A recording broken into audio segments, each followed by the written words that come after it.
¿Qué tal? Buenos días. Vamos a analizar dos estrategias, vamos a comparar dos estrategias y hablar un poco sobre esta estrategia que le vamos a llamarla, o le llaman en realidad la 1-1-1 o 1-1-2, bueno, dependiendo la variable, ¿no? En definitiva, la estrategia consiste en, vamos a armarla, en comprar un spread y vender una opción más para financiar ese spread. Es como un ratio desplazado. Ya lo vimos en otro video. Ahora lo que vamos a hacer es, vamos a repasarlo acá. Voy a usar en este caso los futuros del Standard Poor's.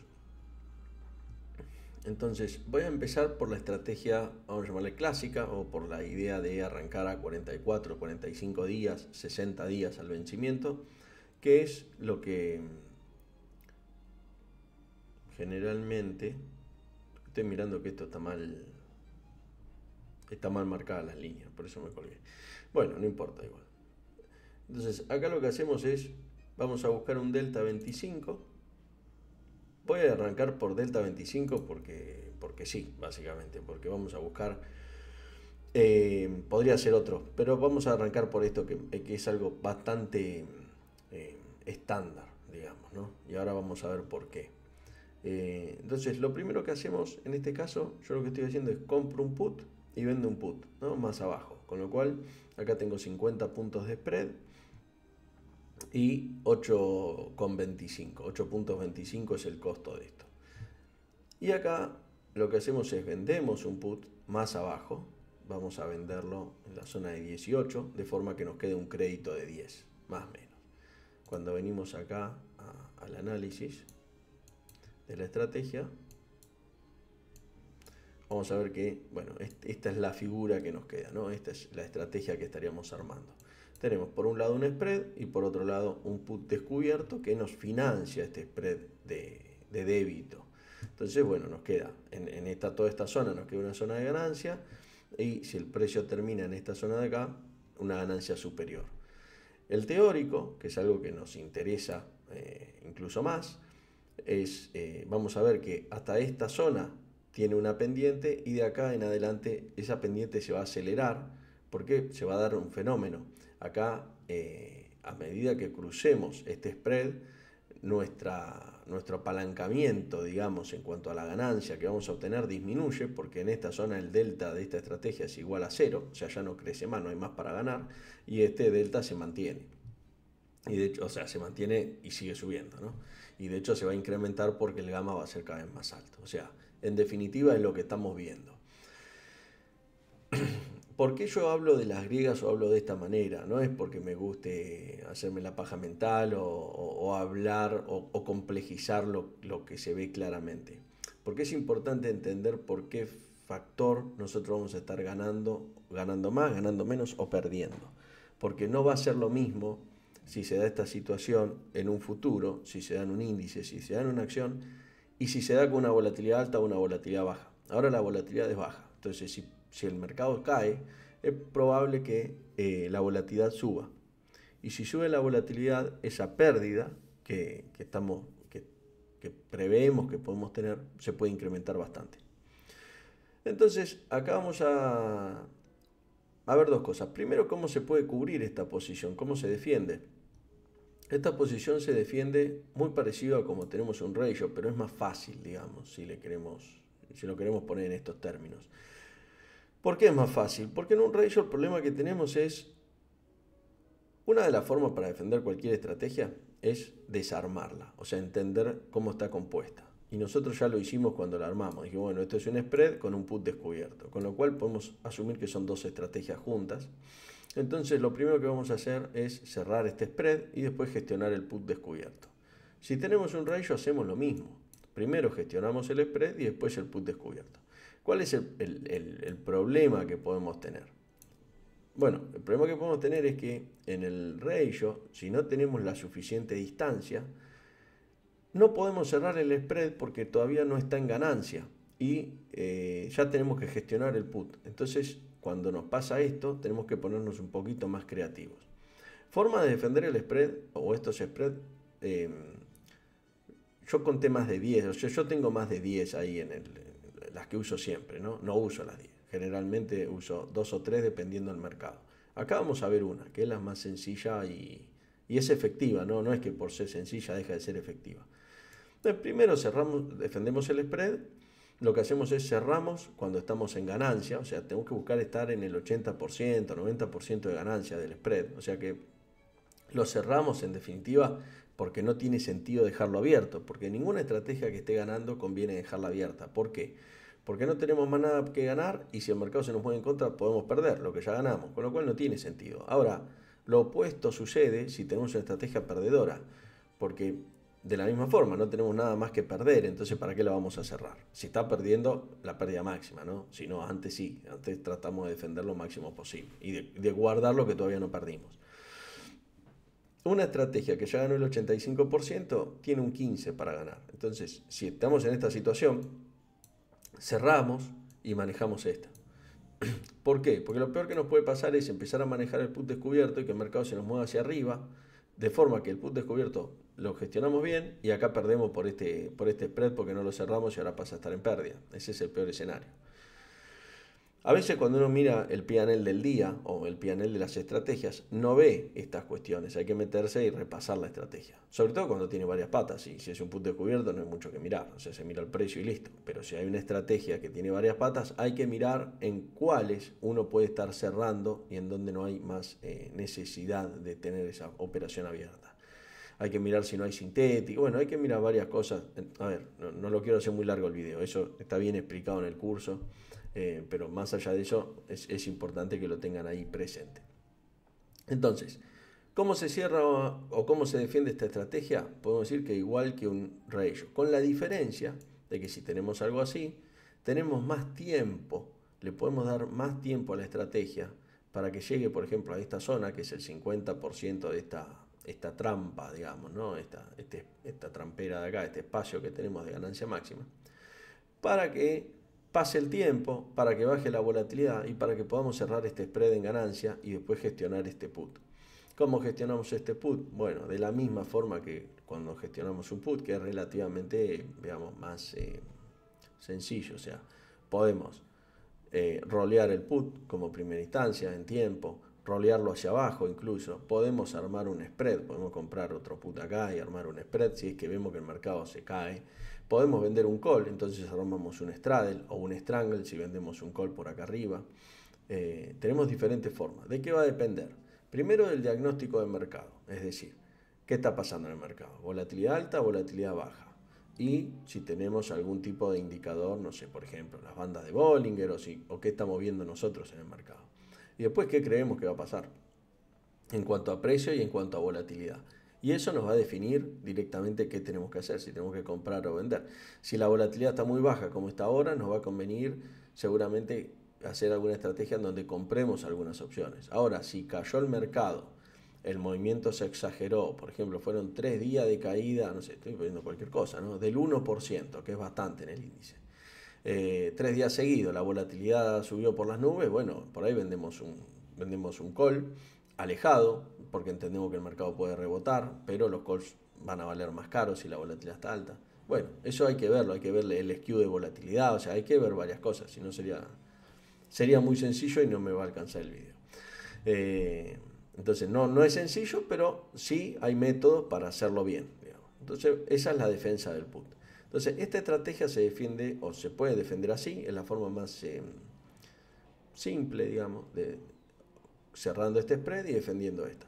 Hay otra forma, por ejemplo, mientras el mercado no se ponga en esta zona, digamos, cuando estamos en esta zona, si queremos hacer alguna defensa previa, lo que podemos hacer es que por ahí no es defensa, sino que tiene más que ver con mantener el delta neutral, que es simplemente vender, por ejemplo, bueno, lo vamos a hacer más arriba, vender no puedo porque acá te deja poner 4 patas solamente. Bueno, vender un call, vamos, es lo mismo.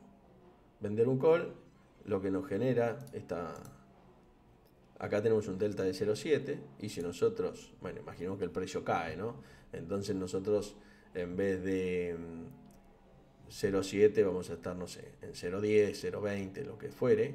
Y ahí nosotros lo que hacemos es vendemos un call para neutralizar el delta. Lo que buscamos es que mantener el delta neutral. No sería, bueno, no sería acá, sería por acá. Vamos a ir viendo dónde tenemos que vender un call para mantener el delta neutral. Y de esa forma vamos a ir acompañando la estrategia. Pero bueno, ahí son diferentes estilos. Hay quien se mantiene en esta línea y recién ajusta cuando el mercado está acá, cuando el precio está acá, porque entonces de esa forma te evitas tener que hacer ajustes, te evitas costes, te evitas gestión. Y hay quien prefiere tener el delta neutral o que lo necesita tener neutral y entonces va gestionando la posición casi de forma diaria. Si me preguntan a mí, yo soy más de gestionar temprano, o sea, prefiero hasta gestionar todos los días pequeños ajustes que esperar mucho tiempo, porque tengo una cartera y voy neutralizando las diferentes estrategias en esa cartera para no tener mucho riesgo direccional. Eso lo vamos a ver en otro video. Entonces, esa es una forma. Ahora, ¿cuál es la diferencia? O a una duda que surge, porque también hay varios que yo no los había visto, pero el otro día me mostraron algunos videos, y es interesante lo que muestran, y es interesante entender por qué funciona o por qué no funciona, y a quién le funciona y a quién no. Los que operan a 100 días, a 120 días. Hicimos bastantes, digamos, bastantes backtest y lo hicimos con el equipo también y bueno, ahí nos dio algunos resultados interesantes. Si en vez de hacerlo a 43 días, ¿qué pasa a 43 días para cerrar esto? ¿Por qué uno opera 45 o 60 días? Porque el decaimiento, o sea, lo que ganamos por el paso del tiempo en relación es lo mayor. O sea, es cuando más ganamos por el paso del tiempo. Es cuando mejor o más eficiente es la estrategia. Entonces, es un balance entre riesgo y rentabilidad. Si nos vamos a las expiraciones diarias, nos vamos mayor riesgo y mayor rentabilidad, pero la rentabilidad es mucho mayor, o sea, hay más rentabilidad ahí, aunque asumimos mucho riesgo. Si nos vamos a muy largo plazo, vamos a disminuir mucho el riesgo y, bueno, obviamente la rentabilidad.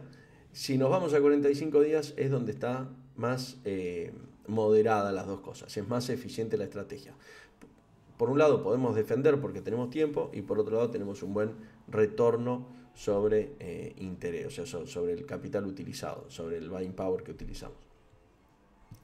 Si nos vamos, por ejemplo, vamos a ir ahora a 100 y algo de días. Vamos a ver, no sé, 112 días, por ejemplo.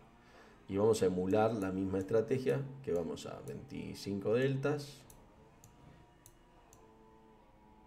18, por ejemplo, 50 puntos de spread. Bueno, acá hay 150 puntos, ¿no? Claro. Acá 5 deltas son 150 puntos de lo que a corto plazo son 50, ¿no? Y vamos a buscar, no sé, algo así. De hecho, podríamos hacerlo así, ¿no? Por ejemplo. Entonces, lo primero que vamos a ver acá. Bueno, acá se me cruza con otra estrategia. Vamos a hacer esto. Y vamos a mostrar solo la actual. Acá lo que estoy haciendo es que no me muestre la estrategia que tengo, que me muestre solo la actual, porque si no vamos a mezclarla con la que ya tengo armada. Entonces acá, esta es la figura, acá tenemos una desviación estándar, o sea, acá estamos cubriendo un poco más de una desviación estándar. Y lo que nos va a pasar acá es que el teta de esta posición es mucho menor que a 45 días. Si recordamos o si miramos a 45 días, bueno, esto es... Ahí está. Vamos a mirar acá, a 45 días, el teta de una de estas opciones, del delta 25, es 0,90, ¿no? Y si nos venimos a la que estamos armando ahora, que no es esta que tenemos acá, estamos viendo que es 0,60. O sea, estamos hablando de que el teta es mucho menor. Pero ¿por qué da la sensación o por qué funciona en donde... ¿Qué es lo que va a pasar en la práctica? Si usamos una o usamos la otra. ¿Cuál es la comparación entre ambas? Bueno, si lo hacemos a más largo plazo, a 100 días, por ejemplo, ¿cuánto es acá? 112 días, lo que vamos a tener es, vamos a ganar menos por el paso del tiempo. O sea, cada día vale menos. Entonces vamos a ganar menos plata por cada día que pasa. Pero la ventaja que vamos a obtener es que va a ser una estrategia mucho menos sensible al paso del tiempo. Entonces, el precio baja o sube como subió ayer, que ayer subió bastante, hoy está bajando bastante, y la estrategia no sufre tanto por el delta, porque el delta es bajo y el gamma es muy bajo. Entonces, esos movimientos direccionales no impactan tanto en la estrategia. Si ustedes ven la curva, van a ver que la curva teórica es muy plana.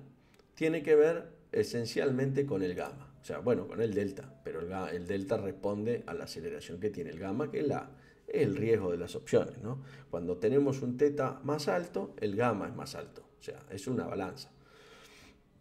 Es cuando el teta es más alto, o sea, siempre vamos a estar asumiendo un riesgo. Por eso, dicho sea de paso, cuando armamos un portafolio, siempre nos va a gustar tener tita bien alto, pero el riesgo de eso es que también, si tenemos un tita alto, es porque el gamma que estamos teniendo, o sea, es alto también. O sea que un movimiento en el mercado lo vamos a sentir y nos va a pegar. Entonces tenemos que balancear esas dos cosas. Ahora, ¿cómo nos sentimos cómodos balanceando esas dos cosas? Eso es lo que depende de cada uno. Uno puede tener estrategias de largo plazo, estrategias de corto plazo, estrategias más especulativas, tener toda una cartera especulativa, o sea, no hay, acá cada uno tiene que hacer lo que se siente cómodo. Es importante entender exactamente cuál es la diferencia entre hacer esta estrategia a 45 días, hacerla a una semana o hacerla a 100 días, ¿no? La diferencia va a ser esa, va a ser que van a estar asumiendo menos riesgo. ¿Cuál es la que gana más dinero? O sea, si nosotros comparamos la ganancia que podemos obtener en cada una de las estrategias, bueno, la de intradiaria. Obviamente, si la hacemos a una semana vamos a ganar más. El tema es que el riesgo que asumimos es mucho más alto y por ahí no nos deja muy cómodos eso. 45 días, 60 días va a ser lo óptimo en cuanto a riesgo-beneficio generalmente. Y a 100 días vamos a ser más conservadores, que no está mal ser más conservadores, simplemente es lo que es. Digamos, o sea, el retorno de esta operación, por ejemplo, son $700 sobre un buying power de 4.000. Lo que tiene también, si nos vamos más lejos, es que el buying power requerido es más bajo, porque obviamente como tenemos menos riesgo, es más bajo el buying power que nos piden. Y tenemos un riesgo adicional, o un riesgo que es el riesgo vega, que es la volatilidad. Si la volatilidad sube, nos va a pegar más en las opciones de largo plazo. También es verdad que la volatilidad de largo plazo es más lenta que la de corto plazo. La de corto plazo se mueve más. O sea, cuando nosotros tenemos alguna noticia y demás, lo que se mueve mucho es la volatilidad de corto plazo y la de largo plazo se mantiene más estable, porque la volatilidad de largo plazo es un poco más estable. Pero cuando entornos de volatilidad baja, como estos que estamos viendo ahora, donde acá, por ejemplo, la volatilidad está en 15%, ¿no? Y si nos vamos a mirar cómo está, pues no sé cómo está, en 43 días, está en 10%. O sea, la volatilidad es más baja hoy, por cómo está el mercado, en el corto plazo, y podemos asumir que hay una volatilidad baja. Pero en el plazo más alto hay un 50% más de volatilidad. Y si nos vamos a, no sé, 200 días, tenemos la misma volatilidad, este 15%. ¿Qué podemos esperar acá? No hay que hacer yo por lo menos no hago mucha previsión de volatilidad cuando opero más largo plazo.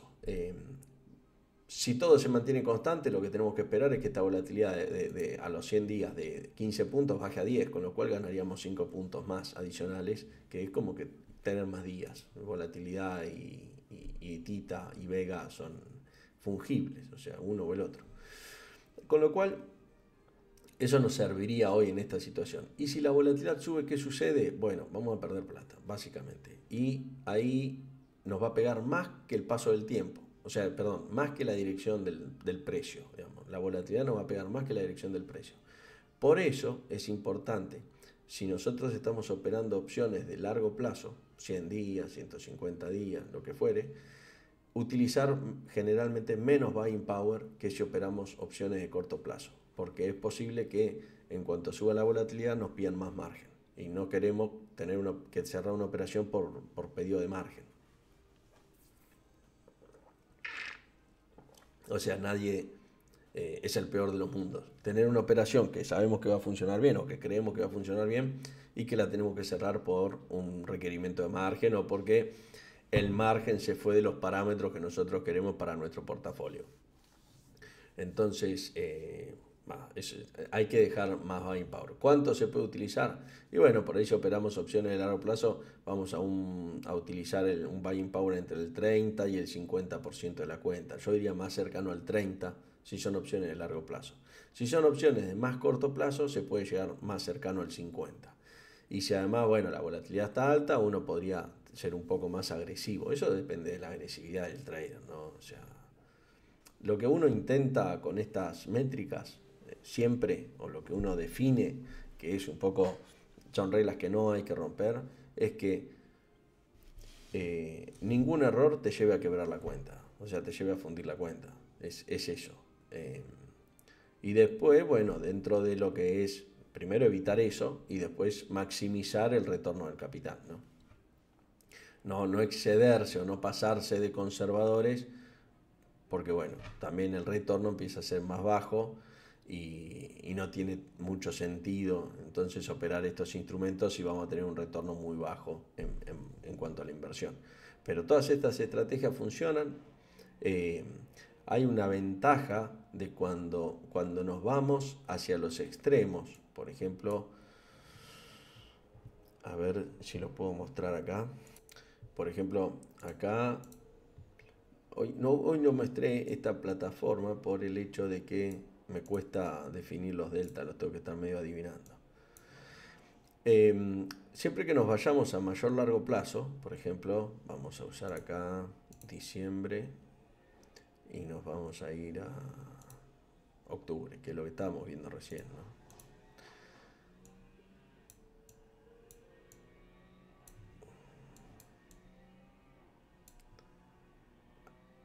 Acá, por ejemplo, esta es una estrategia que podríamos decir muy conservadora, en donde acá ganamos 175 solamente, bueno, acá 5000, pero nos cubrimos una desviación estándar, dos desviaciones estándar, ¿no?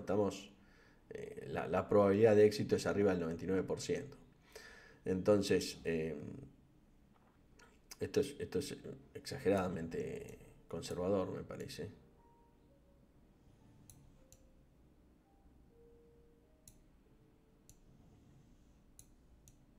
Acá tendríamos que hacer algo así.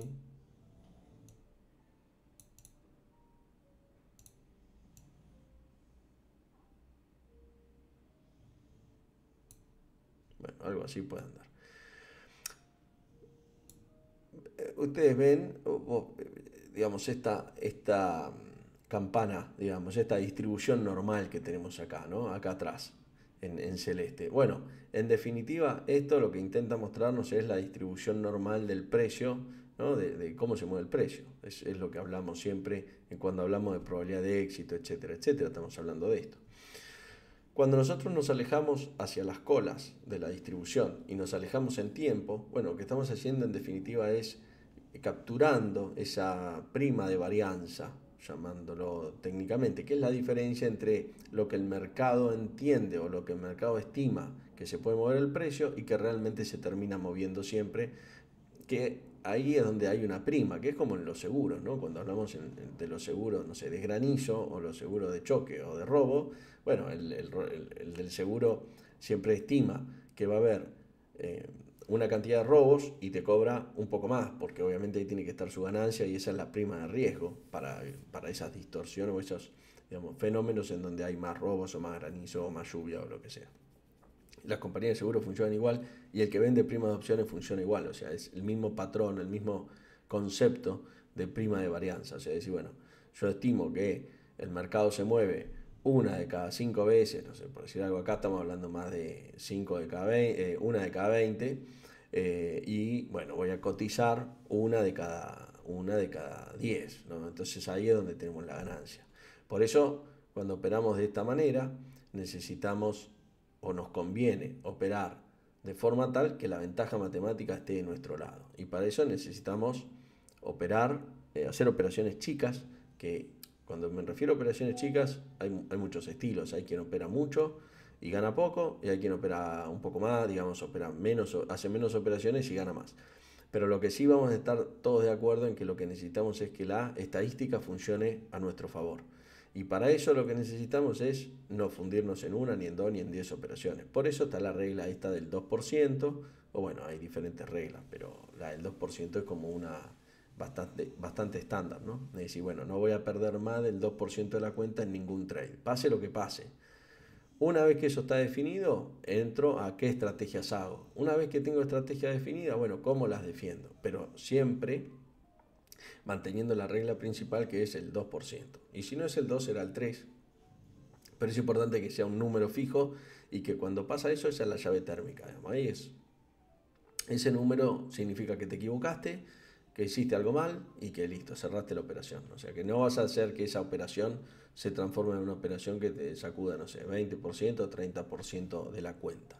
Eso es lo que no puede pasar. Por lo menos a ningún trader profesional que quiera vivir de esto o que se quiera dedicar, ¿no? Porque sabemos que generalmente, y sobre todo en este tipo de operaciones, estilo de trading, una operación mala cuesta mucho más caro que dos o tres buenas, o sea, entonces no tiene sentido, o sea, lo principal es evitar las malas. El problema es que, bueno, claro, cuando uno la hace no sabe que la que está haciendo es la que va a salir mal, uno la hace sin saber.